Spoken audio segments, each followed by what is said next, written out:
Now, the Three Martini Lunch with Greg Corombos and Jim Garrity. And welcome, everyone, to the Tuesday edition of the Three Martini Lunch. Along with Jim Garrity of National Review, I'm Greg Corombos of Radio America. We have good, bad, and crazy martinis for conservatives today. And if you're looking for a detailed breakdown of the House Republican bill on Obamacare, not today. We need a little time to digest things like that and see how important things like the Congressional Budget Office score play out. So there's plenty of time for that. But today we've got three excellent stories for you nonetheless, starting with the good martini. Let's go to the Politico story on this. President Donald Trump on Monday retreated behind closed doors as he reissued his travel ban executive order with significant concessions adopted after his first directive was halted by a firestorm of controversy and a fusillade of legal actions. Wow, the thesaurus is widely in use over there at Politico. The new order exempts existing visa holders from travel limits and removes Iraq from the list of 7 Muslim-majority countries whose citizens Trump barred from entering the U.S. in a hastily signed and chaotically implemented order issued just a week after he took office. The new order will put a 90-day hold on issuance of visas to citizens of 6 countries: Iran, Libya, Somalia, Sudan, Syria, and Yemen. It also stops refugee admissions worldwide for 120 days. So clearly Politico is not subjective at all on this story. Jim, it looks like there's a lot more thought put into this one, more details, more supporting evidence for it. We made the argument that despite what you thought of the order, Trump had the legal authority to do what he did before. It looks like he's on even stronger ground now and in a way that should create less controversy. I'm looking at the Washington Post editorial board here. You know, remember, democracy dies in darkness. So you have to turn on the light a little bit brighter as you read the Post these days. And all this, Mr. Trump's second order may be on firmer legal footing than the first, but it's no less counterproductive. Okay, what I take from that is that we can't find a legal objection to this. Right? Because if there was one, they would bring it up. They're not going to cut him any slack on this. So if they can't find that, that's pretty good. So now we're in well, you don't think it's a good idea. Okay, I think we all kind of figured that from the editorial board of the Washington Post. I think what jumps out at me, the ban, while doing virtually nothing to deter terrorist attacks in this country, aids the recruitment efforts of the Islamic State and other extremist groups by substantiating their case that anti-Islamic bigotry thrives in the United States. Greg, I'm a little tired of being told that ISIS recruitment is all our fault. At any point, can we blame the people who join ISIS for saying, hey, I don't know if you noticed this, these people behead people, right? They set Jordanian pilots on fire. They try to wipe out the Yazidis. They steal girls and kidnap them into sex slavery. And you sign up with it. Well, America's being unfair. America's really being discriminatory. So I had no other option but to join the world's most notorious terrorist group. You want to talk about infantilizing the Muslim world. You want to talk about just, not holding anybody responsible for their actions. Hey, look, I got my beefs with Trump and the way he goes about things. I think the rollout of the first executive order was a train wreck from start to finish. But we have the right to pursue the policies that we think are going to protect us most. And we can't spend a lot of time sitting there thinking, well, how is the average angry young man in Cairo going to feel about this? Right? We can't, this might offend them. And the only way they could deal with that offense is by joining a terrorist group that's trying to kill us. No, this is not the way the world works. At some point, you have to blame the people who join ISIS for the decision to join ISIS. So if this is the strongest argument against the travel ban, then it doesn't really move me. And also, worth noting, all of these things are pretty much temporary while we work out better vetting and screening procedures, which is anybody opposed to vetting and screening procedures? Does this seem like, are we actually continuing an open door policy, which, come on in, we'll check you out later? No, this is perfectly logical. This is perfect sense. If you don't like the way Trump rolled it out, fine. But they did their homework on this one. Look what happens when you consult with lawyers at DHS. All of a sudden, the other side doesn't have any easy handholds to argue against this. So I like everything that's in it, particularly the steps on Iraq, helping out our old translators, people who have helped us. Looks like obviously that was Mattis weighing in on that. Look, this is a major step in the right direction for the Trump administration. So I'm going to salute them for getting it right the second time. And look, for almost any policy you do, it's not like these things are etched in stone tablets. You can go back and change these things. An undisputed good job, Trump administration. I much prefer careful, deliberated, gradual rollout of these big policies rather than surprise on a Friday in order to mess up airports as much as humanly possible. Or our weekends with all the coverage and all the protests. So that was also very welcome. Mattis weighed in. No report here if tears were involved, but he got his way. So I'm coming to you with tears in my eyes. And that was an original story from Iraq. Jim, just as an aside here, we talked about the Post, and the next story we're going to be quoting from the Post as well. Did you hear the exciting news that they're going to make a movie now out of the Pentagon Papers called The Post with Tom Hanks and Meryl Streep? I'm sure lots of conservatives will flock to that one. Yeah, it seems like a really odd time to do that. I guess the idea is, the heroism of leakers and things like that.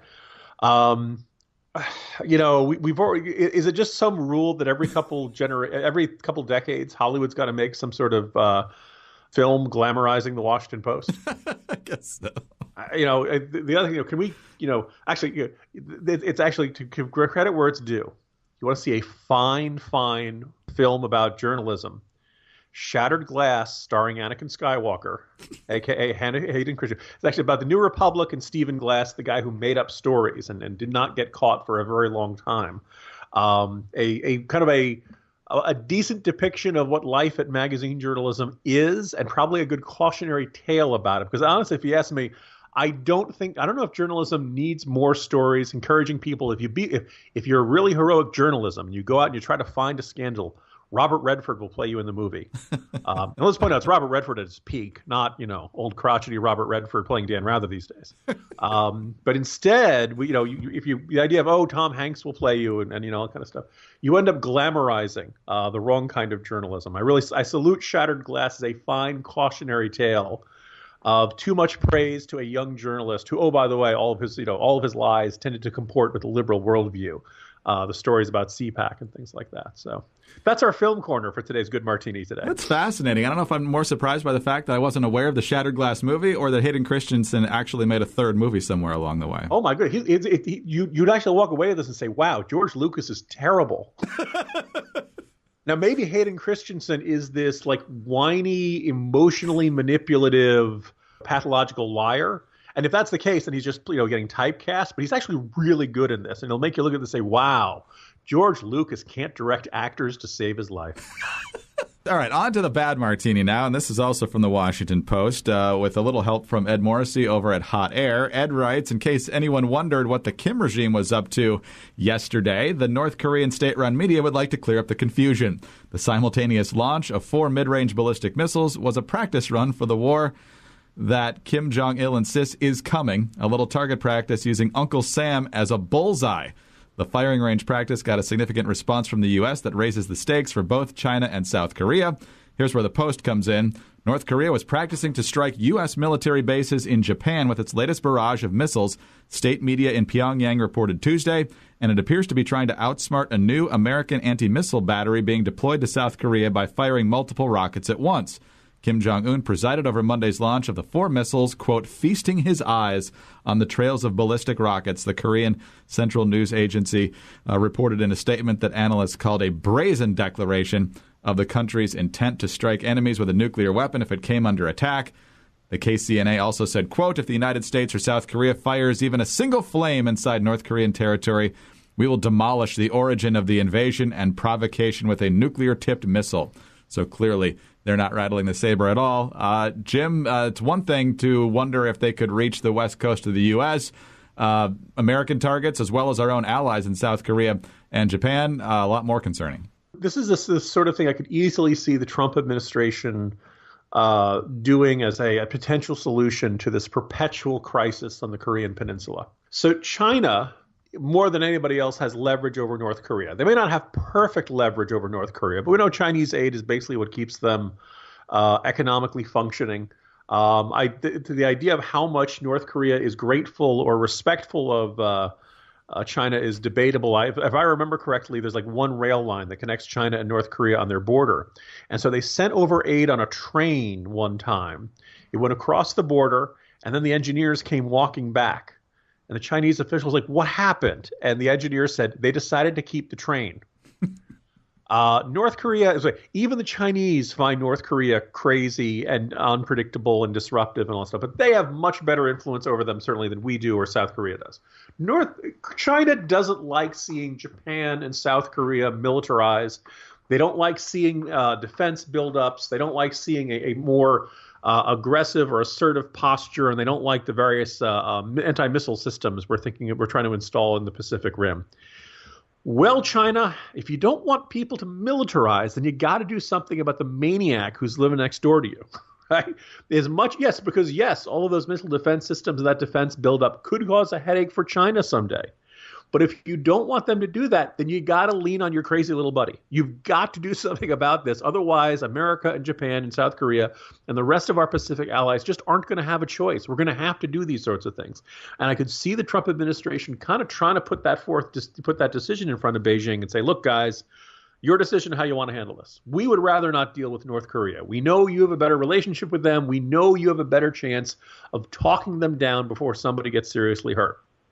But if you refuse to do that, we have no choice but to do this the hard way and build up our defenses, and we know that aggravates you. I'd be curious about how the Beijing response would be to that, and it sounds like the sort of carrot and stick approach that I could see the Trump administration attempting. In addition to film reviews, you get proposals for, Pacific Rim peace. It's a full-service day at the Three Martini Lunch. I like it because there's always been a little footsie with China about this, but there's never been a ton of pressure on them. It's always just kind of hoping they would do it rather than creating incentives for them to do it and giving them really good incentive to do it. But let's move on to the crazy martini now, Jim. I'm sure you've had this marked on your calendar for a long time. Tomorrow is a day without a woman. The big protest, not only in Washington, but I'm assuming in many other places around the country and perhaps the world. And now it has affected school children. Again, the Washington Post. They get every martini today. Northern Virginia school system is canceling classes for all students Wednesday after numerous teachers requested the day off to join a national day of protest called A Day Without a Woman, in which organizers are urging female workers to stay home. School officials in Alexandria announced Monday that about 300 staff members were seeking to take Wednesday off, too many to be able to open schools. The officials attributed the high number of requests to the demonstration, which was organized in conjunction with International Women's Day and is intended to show the importance of women in the labor force. The majority of the 300 are teachers, officials said, comprising a sizable share of the 1,400 teachers in the school workforce. The system has about 15,000 students. The Weasley statement from the Alexandria superintendent, Alvin Crawley, is, quote, "This is not a decision that was made lightly. We have been closely monitoring requests for leave on March 8th, including communicating with school leaders and our education association. The decision is based solely on our ability to provide sufficient staff to cover all our classrooms and the impact of high staff absenteeism on student safety and delivery of instruction. It is not based on a political stance or position," right, unquote. Kudos to the Post for actually deeper in the story, pointing out parents in Alexandria were left to search for childcare, and some teachers worried about how low-income families would manage. One parent is Tracy Kennedy, whose son is in the 4th grade, says she could lose nearly a full day's pay because she bills by the hour and gets no paid time off. She says she is disappointed in the school system permitting teachers to take the day off, although officials said they had little choice in the matter. Kennedy, the parent here, saying, "We have shown our teachers that they can basically rip the rug out from underneath our educational system and that it's permissible. The protesters are trying to support women," she said, "but women are the ones who are suffering." Jim, longtime listeners know that you are a resident of the Yuppie Acres neighborhood of Alexandria before moving onto finer pastures. What do you make of this? Sure. Well, first of all, what should we make of A Day Without a Woman, or as I call it, high school? So on the one hand, look, I'm not enough of a male chauvinist to completely deny that women have it rough. Women get treated badly by bosses sometimes, by other males sometimes. It is not easy to be a woman. Thus, men, be nice to the women in your life. Having said that, I don't really see what everybody taking the day off is going to do to teach bad men or to teach these oppressive forces much of a lesson, because the primary effect will be how much traffic won't be that bad. All of a sudden, everyone's going to have a much easier time getting around and all that kind of stuff, which is one of the major impediments in Washington, D.C. life. Yes, I used to live in Alexandria. My older son went to a public school there. He had very fine teachers, very wonderful time. But I'm going to observe something, and this is why you listen to the Three Martini Lunch podcast, because you get a preview of articles before they appear on National Review Online, because I'm still writing them. Greg, my son went to a very fine school in our neighborhood, but Alexandria public schools aren't actually that good. There's a big variety in there now, because Alexandria is a very wealthy community. It's got charming old town, and a lot of federal workers live there, and there's a lot of old money. People think Alexandria has a really good public school system. It really doesn't, at least not compared to Fairfax County, Arlington, and most of the D.C. area. Or maybe I should say, Alexandria has really good schools. It's just at the high school and arguably middle school level, they're all private schools. The Alexandria public schools have been wide-ranging and not so good in a lot of cases for a long time. And the reason they haven't been fixed is that everybody with the money and means and who would care about it either moved out of the district or they sent their kids to private school. I went back to more than half the students in our Alexandria public schools qualify for assisted lunches. People would not have expected that, I suspect. Right. And so as a result of that, you look back, school violence, the violence in Alexandria public schools higher than you would think. Test scores are pretty mediocre. They're basically about 9 to 10 points below the state average in almost every category. They got real problems. And this is not a lack of funding. They spend about $17,000 per student. Class size is pretty darn small. They average 18 students in elementary school, 20 in middle school, 22 in high school. But if there's a reason people move out of Alexandria when their kids get older, because they don't want to pay for private school, and they don't want to send their kids to public school. These are big problems facing Alexandria public schools. These are concrete problems. These are problems that have existed for a really long time, and these are problems that are really the job of these teachers and school staff and administrative staff. This is their job to fix. The sexism of the Trump administration, right? This sexism in society is not really your job to fix. And this is a very vague, amorphous concept to deal with, right? What is it going to take to fix this? Look, Trump tweeting, he's going to say obnoxious things. He's going to say terrible things. There's really not that much you can do about that, Alexandria teachers. But you know what you can do? You can educate the kids right there in front of you. You already have a really important responsibility. And I'd really prefer if you'd stop, if you wouldn't take time off of that responsibility that you're being paid for to deal with this esoteric, generic, culture-wide issue of sexism. So, and the fact that the first thing, who are you really sticking it to by taking this day off? Well, as you pointed out in the introduction there, Greg, parents in Alexandria. Hey, do you know how much of the vote that Hillary Clinton got in Alexandria last year, Greg? Pretty high. 76%. Boy, you really showed those Trump supporters, huh? You really hit those guys. So it seems enormously counterproductive symbolism dealing with an amorphous problem instead of dealing with the very real problems right there in front of them in their workplaces every single weekday. The only way this can become completely justified in my mind, Greg, yes, is if it snows tomorrow. Because there's nothing, this is, finally the other kind of snowflakes are figuring out how to shut down Alexandria public schools. Very, very good. Very good. I love the line here. This is going back to the parent. She said she is disappointed in the school system permitting teachers to take the day off, although officials said they had little choice in the matter. Jim, I'm not in management, but I'm pretty sure you have to put in for leave. There's one of two answers you can give. And once a number of people say they want off that day and you've approved it, everybody else gets a no. That's the option that you had. I'm going to go out on a crazy limb and assume there's some sort of teachers union contract that forbids that. But yes, that would actually make sense. And the other thing is, by the way, I'm going to do something very uncharacteristic here. I'm even going to, qualitatively defend the Day Without a Woman protest. Right there on their webpage, it says not everybody's going to be able to take the day off, so wear red. If every teacher decided to wear red to honor this day, would any of us be objecting? No, it's your right. Go right ahead. You wear red. You go right ahead and you do that. Send that signal. If you want to talk to students about it, go right ahead. You can do that. But in the end, I'm going to do something else even more uncharacteristic, Greg. I'm going to quote Bill Belichick. Okay. Do your job. right? That's what you're there for, right? This is supposedly your passion. I don't want to hear ever again from any Alexandria public school teacher how it's all about the kids and they put the kids' interest first. No, no, no, no. When you're taking a day off to prove a political point, you're all about your interests, not the kids' interests. And I think, that when next time it comes time to contract time, I'd like to see the Alexandria City Council keep this in mind. And when you do these things that alienate parents, school and teachers and administrative staff, there are consequences down the road. Maybe you guys need to do a little more foresight, particularly since you're the ones who are supposed to be setting an example for our children. Jim, there's no way to improve upon that other to say you had too much inflection in your voice when you quoted Belichick. Do your job. Yeah. We're on to Cincinnati. On that note, we'll reconvene tomorrow. See you, Jim. See you tomorrow, Greg. Jim Garrity of National Review. I'm Greg Corombos of Radio America. Thanks for being with us today, and be sure to tune in again on Wednesday for the next 3 Martini Lunch.